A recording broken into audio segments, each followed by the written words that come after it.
Vamos a comenzar entonces con esta parte que se llama Edificando una iglesia saludable. Y en esta segunda parte de la clase vamos a ver básicamente un resumen de toda la clase. Imagínense, un resumen de los 4 meses que vamos a estar aquí. Y es muy importante este resumen porque así tú vas a entender como un todo. Así se ve una iglesia saludable. Por supuesto, estas no son todas las características, exhaustivo, lo que sea. Esto no es la Biblia ni nada. Pero es muy útil. Y traté de que fuera lo más quizá completo para nosotros ayudar. Y también traté de que sea lo más entendible o que se pueda memorizar. Por eso lo dividí en 3 áreas. En la que una iglesia puede ser saludable. Comienza con la mente bíblica. Y vamos a ver varias áreas. Después el corazón. Un corazón entregado a Dios. Y después las manos o los pies o como quieras llamarlo, práctico, ¿no? Unas manos ocupadas, una iglesia que está activa. Entonces, estas 3 áreas las dividí así para que fueran fáciles de recordar, de memorizar y de compartir. Pero cada una de ellas tienen puntos o características bien particulares y bien importantes. ¿Okay? Comencemos por leer este versículo que es Oseas 4:6. Mi pueblo fue destruido porque le faltó conocimiento. Por cuanto desechaste el conocimiento, yo te echaré del sacerdocio. Y porque olvidaste la ley de tu Dios, también yo me olvidaré de tus hijos. Y el punto de este versículo es la mente. El entendimiento de la ley del Señor. Y por supuesto en Isaías 66 del 1 al 2, que ya leímos, quiero enfatizar la última parte, ¿verdad? Ya enfatizamos la parte de la humildad, que dice, miraré a aquel que es pobre y humilde en espíritu. ¿Y cómo termina? Y que tiembla a mi palabra. Entonces la palabra de Dios es extremadamente importante para poder ser una iglesia saludable. Y por eso vamos a comenzar con una mente bíblica. Entonces, primera característica que vamos a ver la próxima semana, y así vamos a continuar. Primera característica es que una iglesia saludable está comprometida a tener la autoridad absoluta de las Escrituras. No hay otra autoridad que se pueda comparar ni siquiera con las Escrituras. Y por supuesto, hay congregaciones que le tienen miedo al pastor, pero usted no tema, porque si es entre la autoridad del pastor y entre la autoridad de la Biblia y se contradicen, usted sigue al pastor de pastores, que es Jesucristo, y Él es el pastor de las ovejas.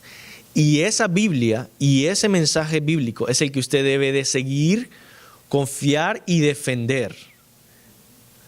No va a ser simplemente por, ¿verdad?, más lealtad a un hombre o lo que sea. No tenga miedo. Siempre la autoridad, sea lo que sea que diga la gente, siempre la autoridad absoluta va a estar en las Sagradas Escrituras. Eso es muy importante, hermanos. La gran lucha en Latinoamérica, en el cristianismo latinoamericano, es la lucha por discernir cuál es la revelación divina. Una vez, hace mucho tiempo, un muchacho nuevo en Cristo expresó claramente esta lucha, ¿no? Y yo siempre me acuerdo de lo que dijo. Muy errado, pero muy preciso. Estábamos hablando de un tema, no voy a poner, para no alargar el ejemplo, no voy a decir cuál tema, un tema que era, bueno, ¿esto es bíblico o no es bíblico? Entonces encontramos un versículo que claramente decía que no, que estaban errados, que eso no era bíblico, que era lo opuesto. Entonces este muchacho dijo, bueno, después de tanta discusión, ¿a quién le vamos a hacer caso? ¿Al espíritu o al libro? Genial, eso es precisión en el error, ¿verdad? Está equivocado, por supuesto, Pero qué bueno que fue tan preciso, porque mucha gente no puede expresar tan claramente lo errado que están. Esa persona, por ser tan preciso en su error, puede ser corregido fácilmente, ¿verdad? Pero eso es exactamente el problema de Latinoamérica. Por supuesto, por la gran abundancia de pentecostalismo, hay una confusión entre cuál es la revelación, qué es lo verdadero, qué es la verdad, el espíritu o el libro. Por supuesto, el libro que el espíritu inspiró. Me encantó cuando predicamos todo el libro de Hebreos, porque constantemente el escritor de Hebreos dice lo que el Espíritu dice, y cita un versículo bíblico. Y lo que el Espíritu le dice a la iglesia hoy, y cita un versículo bíblico. Es como, ok, genial manera de hablar. No como se habla usualmente en la televisión. Esto es lo que el Espíritu dice, vende tu carro y dámelo a mí. Bueno, no, ese autor de Hebreos dice, eso es lo que el Espíritu dice, ¿no? Por cuanto todos pecados, en fin, algún versículo bíblico exactamente citado. Wow, eso es cierto. Eso es lo que el Espíritu dice. Esa es la palabra del Espíritu, la palabra escrita. Y el Espíritu, por supuesto, siendo Dios, siendo omnisciente, no se contradice a sí mismo. Así que la lucha por la revelación se gana entendiendo simplemente de dónde viene este libro, qué es este libro y qué nos dice este libro, quién escribió este libro. Y este libro, que es el libro de Dios, que es la palabra de Dios, que es la palabra del Espíritu, es el que guía a la iglesia bajo la autoridad de este libro. Entonces, esa es la primera marca de una iglesia saludable. Y vamos a pasar, obviamente, rápidamente por todas las demás, porque son 15. Segundo, predicación expositiva. Eso es un poquito difícil de definir, obviamente. Va a haber una clase completa acerca de esto. Hay diferentes tipos de predicaciones. Una predicación expositiva, que hay una definición por Mark Dever, dice así: predicación expositiva es la predicación en la cual el principal punto del texto bíblico que se considera llega a ser el principal punto del sermón que se predica y se aplica a la vida actual. La predicación expositiva no es un método de predicación. No es que si tú predicas versículo 1, versículo 2, versículo 3, versículo 4, ya es predicación expositiva. No es un método. Tú puedes seguir ir versículo por versículo y, como dicen en inglés, miss the point, ¿verdad? No entender cuál era el punto del pasaje, no interpretar bien el pasaje. Entonces, lo importante de la predicación expositiva es reconocer que el mensaje ya está aquí y tu trabajo solamente es sacar el mensaje, exponerlo a la gente. Entonces, tú no creas el mensaje en un sentido, tú descubres el mensaje con un estudio fuerte y entonces puedes compartirlo a la iglesia, sabiendo que la iglesia lo que necesita es la palabra, el libro, ¿verdad? No tus ideas y no tus consejos, sino el libro. Y entonces el Espíritu Santo obviamente va a ir transformando a la iglesia. Y eso es un poco difícil. Un pastor hablaba de su ejemplo era la historia de mi perro que siempre hace llorar a la congregación. Dice, no es que está mal usar una ilustración de un perro, pero el punto que él quiere decir es, muchas veces yo lucho en mi corazón entre decir, cuento esta historia que no tiene nada que ver con el texto y hago llorar a la gente y la gente viene al final y dice, ¿sabes qué? Ese fue el mejor sermón que tú has predicado. Y uno dice, lo único que te acuerdas es la historia del perro, ¿verdad? Sí, okay. O soy más fiel a lo que dice la palabra y quizá nadie se va a acercar a decirme, ese fue el mejor sermón. Nadie se va, pero con el tiempo yo estoy confiando por fe. Dios está obrando a través de la palabra. Entonces, esa es una gran lucha, predicación expositiva o no. Cada domingo, los pastores de esta iglesia, igual en su corazón, luchan. Más de esto, pero es que bueno, ya, Y por supuesto, no hay sermón perfecto. Así que todo en este mundo pecaminoso y con estos pastores pecaminosos y toda esta congregación con una naturaleza pecaminosa, siempre hay lucha, gran lucha.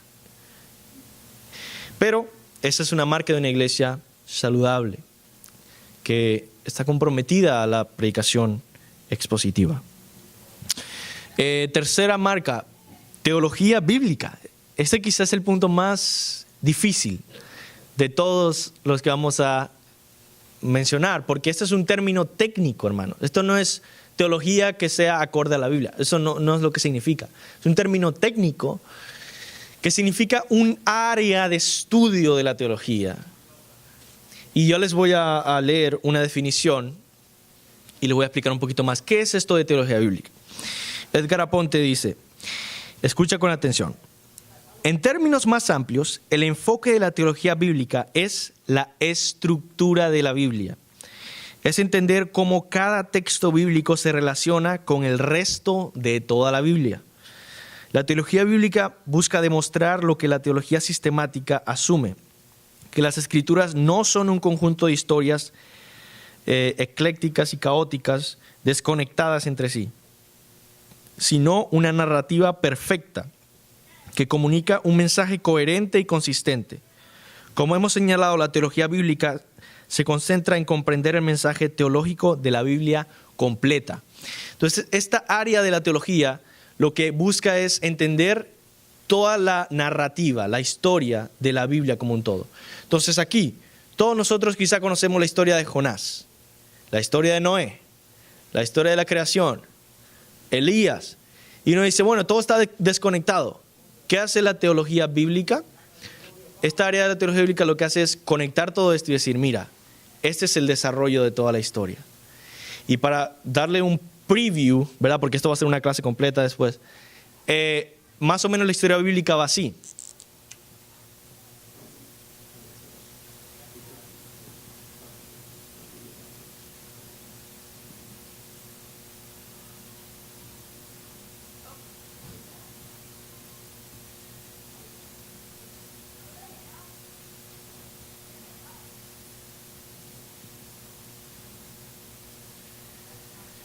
Entonces ahí dice, creación, caída, redención, consumación.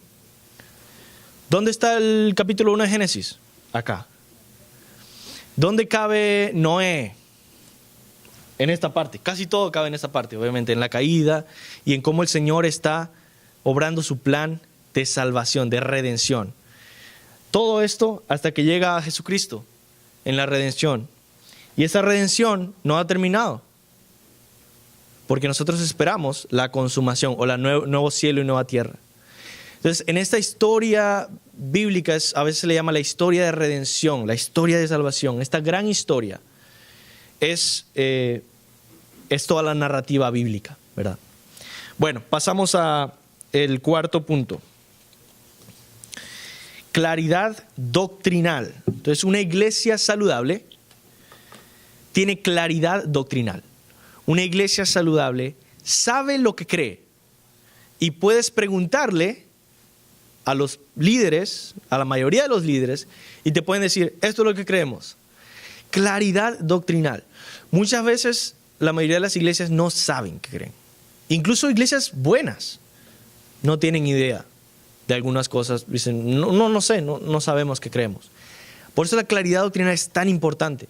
Porque cuando tú puedes hacer preguntas y preguntas y te pueden responder bien, no como que me estás atacando si me haces preguntas difíciles. No, queremos conocer lo que crees.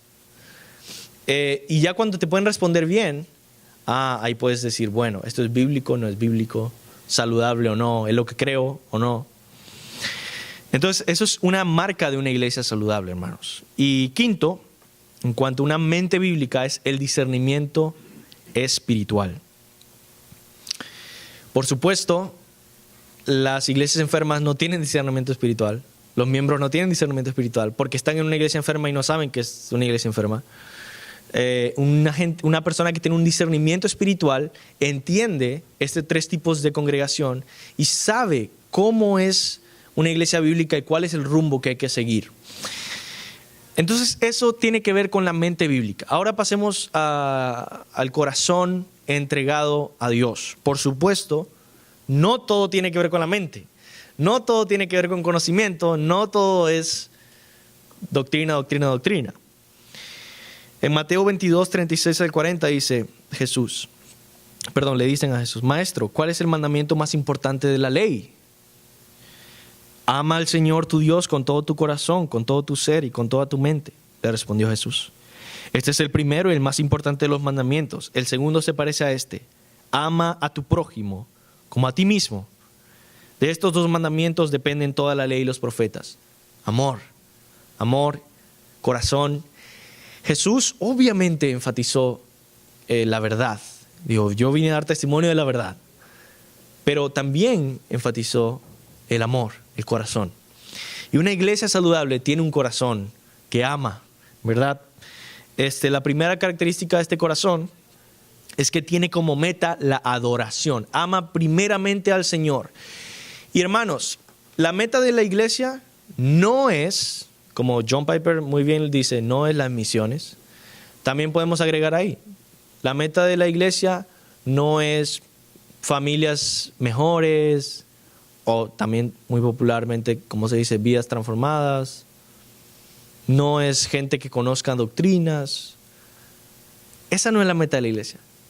La meta de la iglesia es adoración.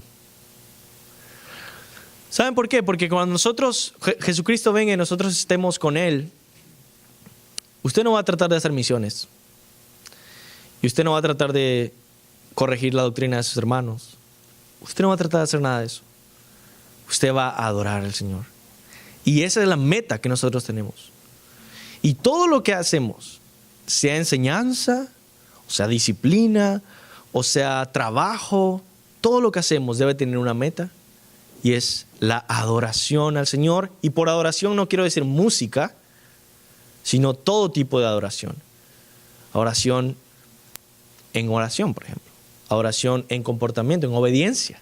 Adoración en el que usted vino a esta clase hoy y dice: ¿sabes qué? Yo voy a llegar más temprano a la iglesia, voy a comprometerme porque yo quiero adorar al Señor, quiero ponerle en primer lugar. Actos de adoración. Segundo, también es un corazón, la iglesia tiene un corazón saturado del evangelio. Todo lo que hace gira en torno al mensaje de salvación. El ejemplo que siempre doy, digo: ¿vas a hablar del matrimonio? Bueno, no solamente di esposos amen a sus esposas. Tiene que ser saturado del evangelio. Como Pablo: esposos amen a sus esposas. Como Cristo amó a la iglesia y se entregó a sí mismo por ella. El evangelio ahí. También este corazón es intencional en la santidad personal, por supuesto. Las iglesias deben tener hermano, ustedes tienen que tener un deseo, igual yo tengo un deseo de crecer en santidad personal. Y muchas veces nos va bien, nos va mal, muchas veces vamos tropezando, muchas veces vamos en victoria, pero el deseo tiene que estar fuerte en su corazón de decir: yo quiero crecer en santidad personal, en devoción al Señor. También otra característica es la práctica de la comunión cristiana, y eso es algo que nuestra iglesia hace muy bien. Eso es algo que me impresionó cuando yo llegué a esta iglesia, es lo bien que hacen comunión cristiana. Cómo se juntan unos con otros, comemos juntos, hablamos, sabemos qué está pasando con cada uno, quién fue de viaje, quién no. Sigan así, hermanos, porque eso le agrada al Señor. El último punto del corazón entregado a Dios es que la iglesia debe ser constante en la oración, constante en la oración. Y ahí sí nosotros debemos mejorar bastante, ¿verdad? Siempre, todos los cristianos. Crecer en constancia en la oración, todos los días. Y por último, unas manos ocupadas. El Señor Jesús dijo en Lucas 6:46, ¿por qué me llaman ustedes Señor, Señor, y no hacen lo que yo les digo?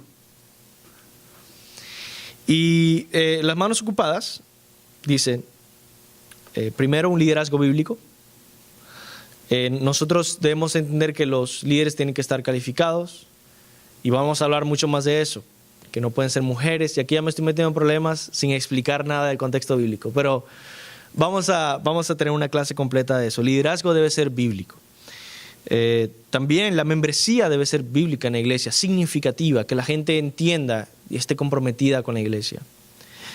La disciplina de la iglesia debe ser practicada por amor, porque te amamos, queremos ayudarte espiritualmente y disciplinamos miembros de la iglesia. La integridad financiera es un área muy importante en una iglesia saludable y muy importante en Latinoamérica también. Crecer en integridad financiera como iglesia. Y por último, obedeciendo la gran comisión, localmente, mundialmente, entender bíblicamente qué es el discipulado, qué es la conversión y todo esto. Entonces, hermanos, para concluir, no existe la iglesia perfecta, pero sí existen las iglesias, y queremos ser una iglesia que intencionalmente busca crecer en ser más saludable y más bíblica.